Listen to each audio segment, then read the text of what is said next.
Como sabem, pode-se encontrar a felicidade mesmo nas horas mais sombrias, se a pessoa se lembrar de acender a luz. Por que eu abri esse vídeo com essa frase, galera? Porque é praticamente um grande resumo do que esse filme realmente vai ser. Por mais que eu tenha acertado bastante, né, o que o filme seria, porque se vocês assistiram o meu vídeo lá do react, do trailer desse filme, eu simplesmente falei pra vocês como seria toda a narrativa do filme. E simplesmente é aquela narrativa que eu trouxe pra vocês. Então, o filme é simplesmente previsível em muitas coisas que ele traz. Ele traz vários clichês, mas tem um diferencial bem interessante. É que a entrega do filme na balança fica bem positiva. E é exatamente isso que eu vou trazer para vocês nesse vídeo de hoje. Meu nome é Breno Bicalho, sejam bem-vindos ao canal de terror. Bora então quebrar a quarta parede sobre a crítica então que eu tenho para trazer para vocês sobre o filme Boogeyman, Seu Medo é Real.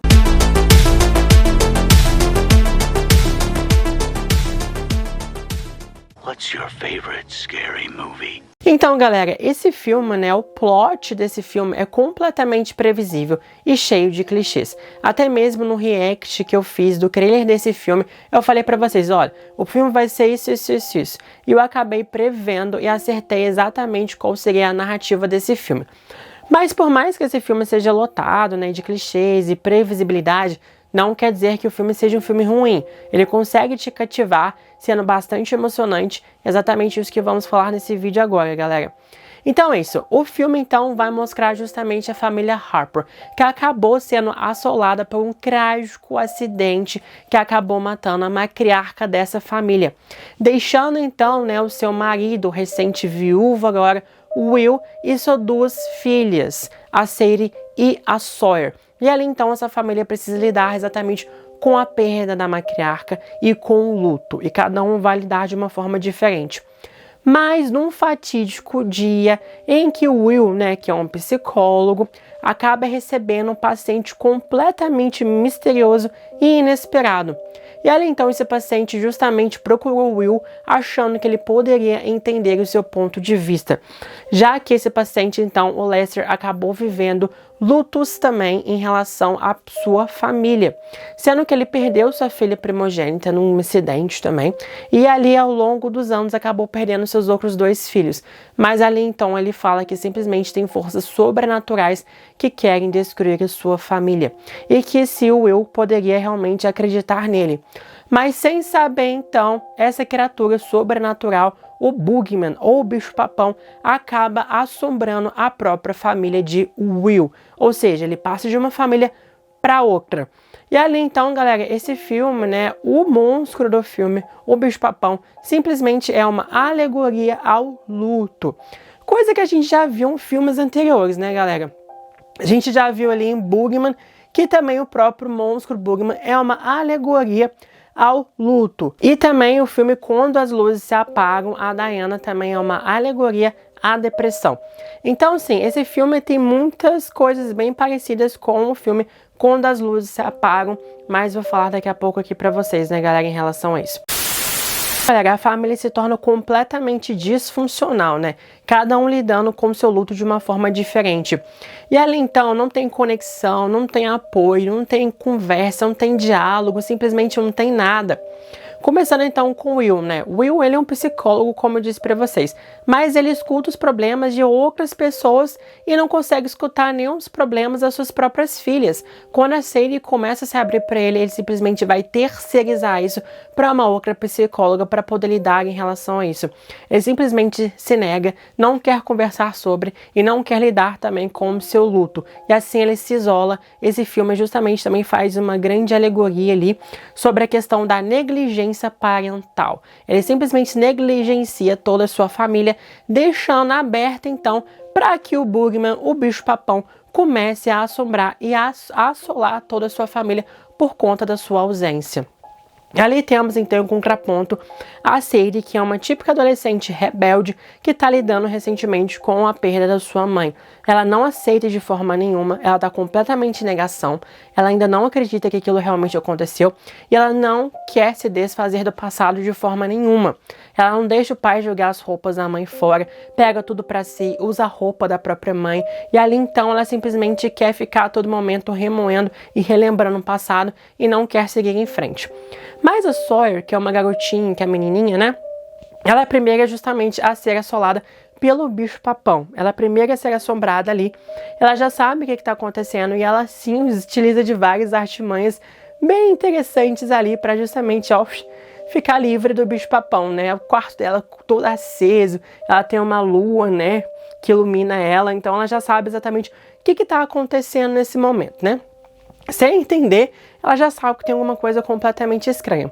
Eu acho que o filme ele podia ter abordado um pouquinho mais, entrar um pouquinho mais na psique da Sawyer, pra gente poder entender mais como ela lida com o luto, o que ela pensa sobre a perda da mãe dela.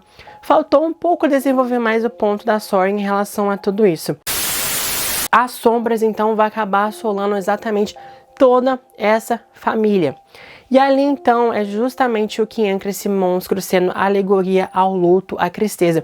Porque ele vai se alimentando disso para ficar mais forte, para pegar, né, essas garotas nos tempos, nos momentos mais vulneráveis que elas estão. Ali, então, ele justamente não gosta de nenhum tipo de luz. Exatamente a Diana ali, né, de quando as luzes se apagam, que quando tem alguma luz acende e ela simplesmente foge porque ela não consegue lidar com a luz. Por isso que eu trouxe aqui pra vocês essa frase do Dumbledore, lá no filme Harry Potter e o Prisioneiro de Azkaban. Exatamente isso. Então, pra você sair dessa tristeza, pra você ter uma felicidade, você precisa acender as luzes. E ali você acendendo as luzes, você ter aquela força interior para poder enfrentar essas adversidades, você ganha uma força e acaba justamente lutando e vencendo no final. Exatamente o que esse filme traz, que daqui a pouco eu vou falar pra vocês em relação a esse final. Então, ali, então, as garotas, todo mundo que tem que lidar com o bicho-papão, tem várias maneiras diferentes justamente para poder acender as luzes, né? Como eu disse para vocês, a Sawyer é completamente engenhosa, com pisca-pisca, com uma lâmpada de luz para poder acender. E uma das coisas mais interessantes desse filme é justamente lidar um pouco com essa questão extremamente atmosférica, né, galera? Simplesmente, né, a direção de arte é maravilhosa aqui. A fotografia, a direção de arte são simplesmente fenomenais nesse filme, justamente por saber lidar muito mais com as questões ali do escuro, da luz, do enquadramento, né? E aqui, como eles utilizam várias fontes de luz diferentes, né? Por exemplo, nós temos as velas, também em alguns lugares, nós temos abajures, alguns pontos de luz bem dispersos no cenário, né? E ali também brincando com as cores das luzes, ele consegue fazer exatamente um bom enquadramento do rosto dos atores, enquadramento de onde a câmera vai ficar, onde a gente vai realmente achar o monstro. E ali temos alguns jump scares em relação a isso. Mas a direção de Rob Savage, né, é muito boa nessa questão, então, de conseguir capturar todo o movimento, todo o espaço e saber lidar exatamente com essa questão da direção de arte, né? Onde tem os pontos e focos de luz para poder mostrar e não mostrar o monstro, deixando a gente aflito e tenso em algumas cenas bem interessantes em relação a isso.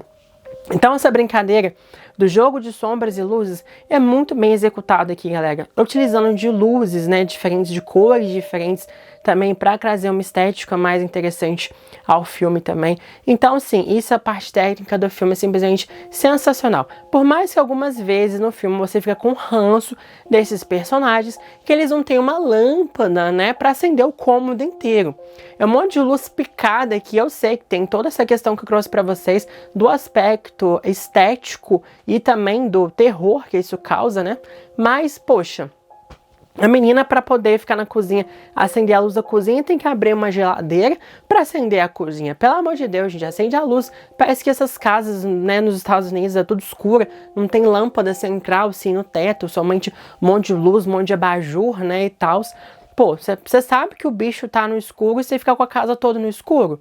Ah, pelo amor de Deus, né? A menina tá jogando videogame, a sala toda escura. Ah, aí também está brincando com o intelecto das pessoas que estão assistindo o filme, né?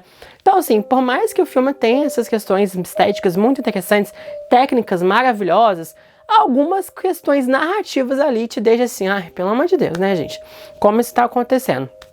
Mas enfim, são clichês, como eu disse pra vocês, são clichês exatamente do gênero, né? Fazer uma casa escura, desprovida de luz e etc, né? Pra poder justamente o monstro aproveitar e fazer o que ele bem entender ali, então, como os personagens. Mas uma das coisas mais fortes nesse filme, no meu ponto de vista, é a sororidade entre as duas irmãs, né? Não daquelas garotas malvadas horríveis que eu tava torcendo pro monstro assombrar elas e acabar com elas de uma vez por todas, né? Aquelas meninas malvadas, amigas da Sadie, né? Enfim. E além então, sororidade entre as irmãs. Por mais que a Sadie não acredite muito na Sawyer no início, ela acaba tendo um confronto, né, físico e presencial com o bicho-papão, e ali ela começa a acreditar, ela vai fazer tudo possível para justamente salvar a sua irmã e salvar a sua família. Então aquela adolescente meio de rebelde, né, acaba se tornando um personagem extremamente cativante. As atuações estão muito boas mesmo, estão emocionantes. O filme realmente te cativa de várias formas. Por mais que em alguns momentos eu acho que o filme vai se arrastando demais, porque assim, né, o filme é baseado num conto do Stephen King que tem cerca de 10 páginas. E ali transformou o filme em 1h40. E o filme não tem nada a ver com o conto, né, galera? Pegou a ideia principal e transformou no filme. Mas às vezes o filme poderia ser um pouquinho menor, né? Porque tem algumas partes do filme que ele fica um pouco arrastado demais. E você se pergunta onde o filme quer chegar com essas cenas. Que simplesmente não vão muito a lugar nenhum em algumas partes. Mas poderia ser mais conciso no filme em relação ao todo, né?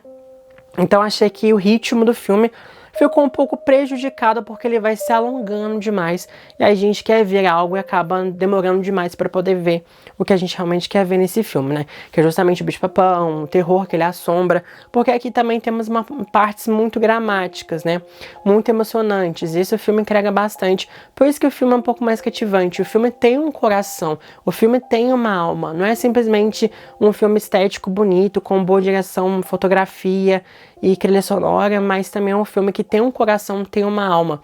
É um filme que você vai assistir, mas que um pedacinho dele vai continuar com você. Não é simplesmente um filme que você vai assistir e esquecer e não lembrar mais que você viu ele. Aqui não, você vai carregar um pouquinho desse filme.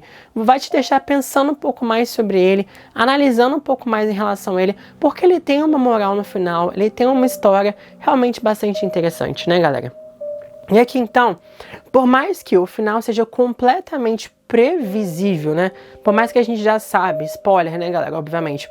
Por mais que a gente já sabe que a família toda vai se livrar do monstro, vai se juntar no final, vai se unir, vai ter uma força ali junta, eu acho que o filme funciona e o filme precisa ter um final feliz. Como o filme lida com questões de tristeza, de estados depressivos, de melancolia, de saudade, de luto, o filme realmente precisa ter uma mensagem positiva no final. Exatamente essa questão toda, galera.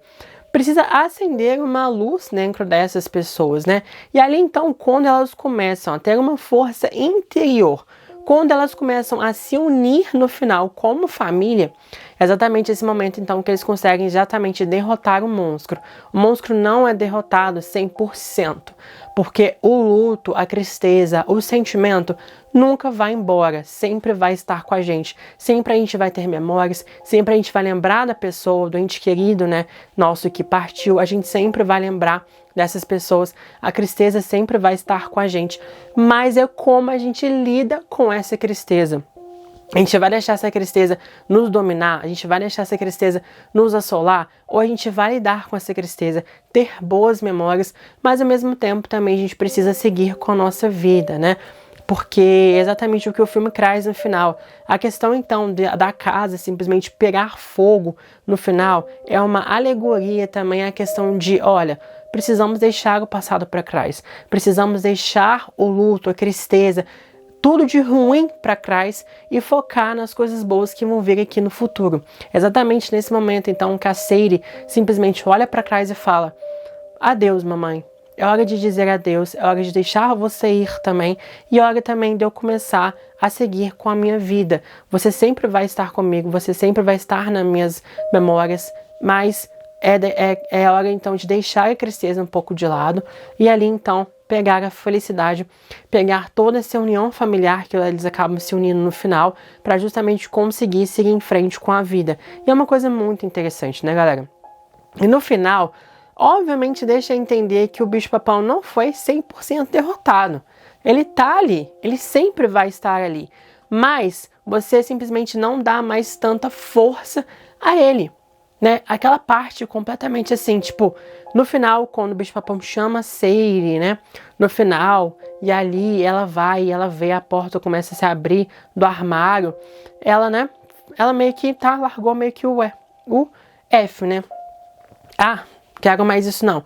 E ali então ela vai lá, pum, fecha a porta do armário e segue com a vida dela junto com o pai e com a irmã. Mostrando assim, vai estar lá? Sim. Mas você simplesmente não pode deixar isso te dominar, te deixar ser assolado por essa tristeza toda, né, galera? Então é uma mensagem muito interessante que deixa no final. Completamente diferente do final de Quando as Luzes se Apagam, né? Que é um final completamente melancólico, polêmico, problemático, né? Aqui, pelo menos, você já tem essa previsibilidade de um final feliz e o filme realmente precisa desse final feliz, né? Por mais que o filme lembre bastante Quando as Luzes se Apagam, o filme lembra um pouco também Babadook, né? O monstro lá se alimentando, né, da Sayri no final, lembra bastante também do Pennywise, quando ele se alimenta das suas vítimas. Só faltou aquelas luzes ali, né? Mas enfim, eu achei interessante também não mostrar muito monstro, deixar um pouco na nossa imaginação, por mais que a gente veja algumas cenas, mas brincar um pouco com a questão dele ficar no escuro, vemos os olhos e aos poucos ele vai se revelando, né, no final do filme, se mostrando monstro mesmo. Então também acho interessante deixar esse fator mais de curiosidade como ele é, porque a nossa imaginação é muito pior do que quando a gente assiste, né? A gente sempre pensa o pior dos piores. E ali cada um teria a sua própria interpretação de como seria ele. Tudo bem que a gente vê ele, mas eu achei interessante que eles esconderam o máximo possível que eles podiam em relação a esse monstro. Então, galera, é um filme bom, é um filme que tem muitos problemas, como eu trouxe aqui pra vocês, né? São muitas coisas previsíveis, o roteiro também, partes do filme que são arrastadas, mas no final, se você pegar as coisas negativas e as coisas positivas do filme e você colocar numa balança, o filme até traz mais coisas positivas do que coisas realmente negativas, né? E ali então, o filme é de mediano para bom, né? É um filme que vai ficar na sua mente, um filme que vai ficar com você, né?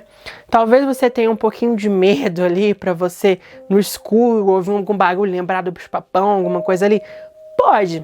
Talvez essa noite seja um pouco difícil de dormir em alguns aspectos. Talvez uma luzinha acesa aqui no canto, né, e tal, mas nada demais. Não é uma coisa que vai te deixar assustado, traumatizado, nem nada do tipo não, né, porque acho que também nem é muito o propósito desse filme em relação a isso tudo. Mas é um filme que vai ficar um pouquinho com você ali durante algum tempo, e é um filme que vai te marcar um pouco, sabe? Não é nenhuma obra-prima, meu Deus, explodiu minha mente, mas também não é aquele filme horrível, péssimo, que acabei de esquecer que eu assisti logo em seguida, né? Mas então o filme é interessante sim, vale a pena assistir o filme. E ali então, galera, deem um seu like aqui nesse vídeo então, comentem se vocês já assistiram o filme, se vocês gostaram, se não gostaram, e se inscrevam no canal então, galera, temos muitos conteúdos aqui pra vocês. O mês de junho promete, hein? Promete muito. Então se inscreva aqui no canal e também ative o sininho para não perder futuros conteúdos. Espero que tenham gostado desse vídeo, dessa crítica então, galera. Até os próximos vídeos e críticas de filmes que tem muitos pra vir ainda, hein? E você? Espero que tenha curtido esse vídeo. Aproveite e deixe um like, se inscreva no canal de Terror Quarta Parede e ative o sininho para não perder os vídeos. E compartilhe e comente, senão farei uma pequena visita até você.